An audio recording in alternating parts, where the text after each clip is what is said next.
For the judges, page number 3, and against the motion, she will speak in Airani.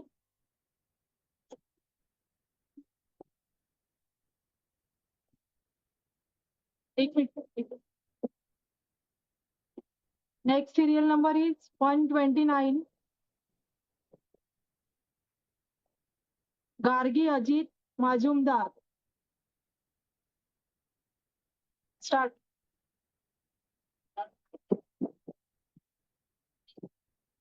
हातात iPhone डोळाમાં चष्मा आणि कानमा headphone. लोकशाहीनी व्याख्या विचारी तर म्हणतस हु इज दिस पर्सन. लोकशाहीनी व्याख्या विचारी तर म्हणतस हु इज दिस पर्सन. ज्याला आपली संस्कृतीनी जाणीव नाही, आपली बोली भाषा तिला येत नाही, ती पिढी म्हणे लोकशाहीले बळकट कर रही शे. विचार करासारखा प्रश्न शे. सन्मान्य व्यासपीठ समोर बसेल सगळा परीक्षक, महाराष्ट्राला कानाकोपऱ्यातून येईल सगळा स्पर्धक रती महारथीसले म्हणा राम राम. राम राम मंडळी. मी शिक्षणशास्त्र महाविद्यालय मालेगाव कॅम्पनी BEd प्रथम वर्षनी विद्यार्थी शिक्षिका कापडनी जागृती आपल्या समोर विषय ना विरुद्ध बाजूने बोलायले विषय कोणता शे म्हणे की झेन जी पिढी शे तिना स्वभाव वैशिष्ट्य भारतीय लोकशाहीले बळकट कर रही निशे. तर मी या प्रस्तावना विरुद्ध बाजूने बोलाले तुम्हा समोर आज उभी शे. मंडळी म्हणे भारतीय लोकशाहीले झेन जी पिढी ही बळकट कर रही निशे. तीच झेन जी पिढी का जिनी झेन जी पिढीने सकाळी सुरुवात ही व्हॉट्सअपले स्टेटस ठेवा बसून तर दिवस ना शेवट व्हॉट्सअप ना स्टेटसले किती लाईक्स आणि किती व्ह्यू येणार या नाववर आणि त्या नावात असणार दिवस ठरत की आज ना दिवस चांगला गया की वाईट. एखादा फोटोले जर चांगला लाईक्स आणि चांगला व्ह्यू भेटणार तर त्यात ना तो फोटो लय भारी, तो दिवस असणार लय भारी. म्हणजे जी पिढीने स्वतःना आनंद स्वतःना विचार दुसऱ्यावर अवलंबून शेतस ती पिढी आपली लोकशाहीले काय बळकट करी मला सांगा तुम्ही. मंडळी मतदान दिवस सुट्टी साजरी करतस. मतदान दिवस सुट्टी साजरी करतस आणि 5 वर्ष सरकारने शिव्या देतस ही आपली पिढी.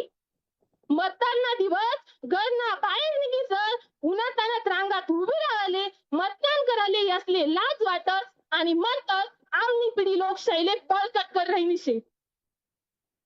हा प्रश्न मंडळी जर भारतीय लोकशाहीले खरंच ही झेन जी पिढी जर बळकट कर रही असती तर मंचवर आज हा विषयच मांडण्याची गरज बनी नसती की भारतीय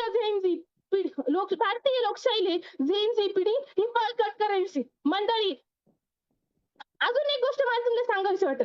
झेन जी पिढी जी टेक्नॉलॉजीना जगमा मोठी प्रगती जायची म्हणे पण तेच झेन जी पिढी आपली संस्कृती आपली बोली भाषा याले विसरीत आणली शे.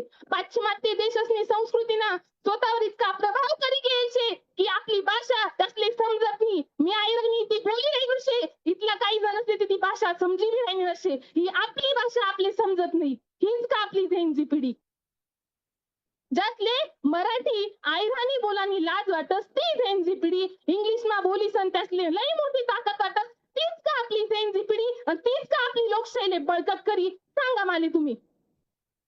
ही झेन जी पिढी रातना 12-1 वाजेपर्यंत जागी रास म्हणे कशासाठी चॅटिंग करासाठी इंस्टाग्राम रील स्क्रोल करासाठी युट्यूबवर शॉर्ट व्हिडिओ पाहासाठी म्हणे आधी अभ्यासला व्हिडिओ पाहतस.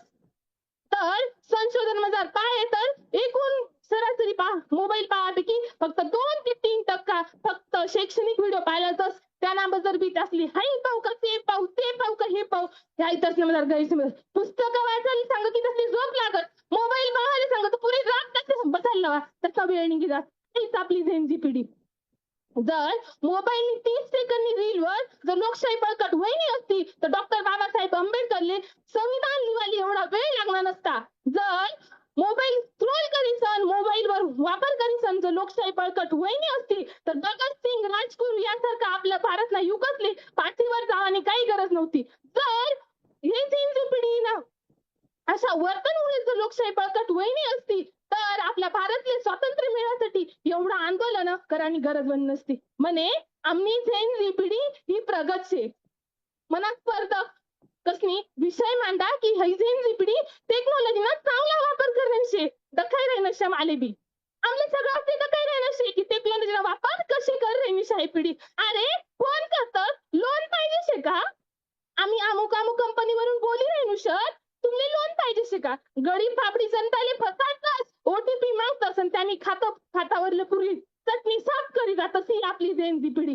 आणि एखाद्याला युट्यूबवरून फेसबुकवरून फोटो उचलतात त्याले अशी कसे बी शरीर लावतात आणि त्याने बदनामी करतात तीच का आपली झेन झी पिढी.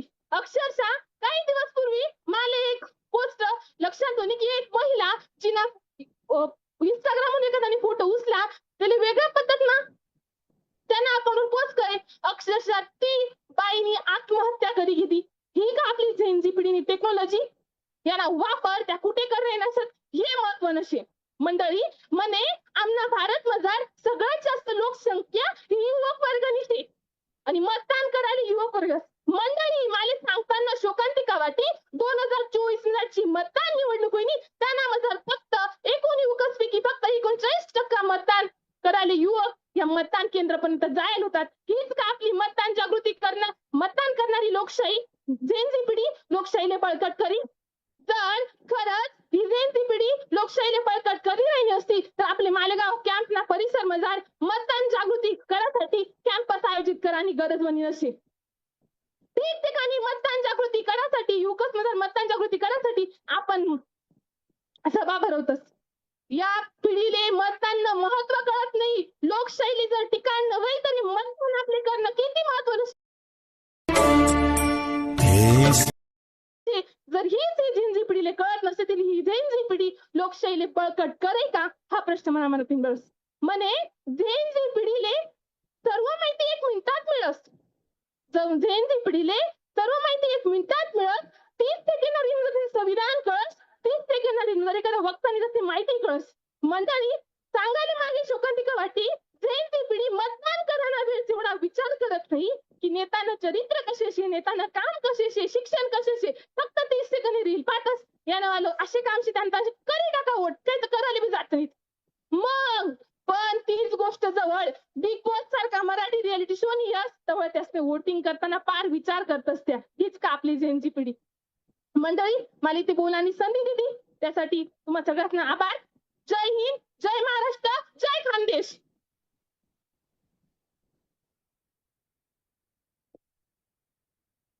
Next serial number is 129. Gargi Ajit Majumdar from Janta Vidyalay and Junior College.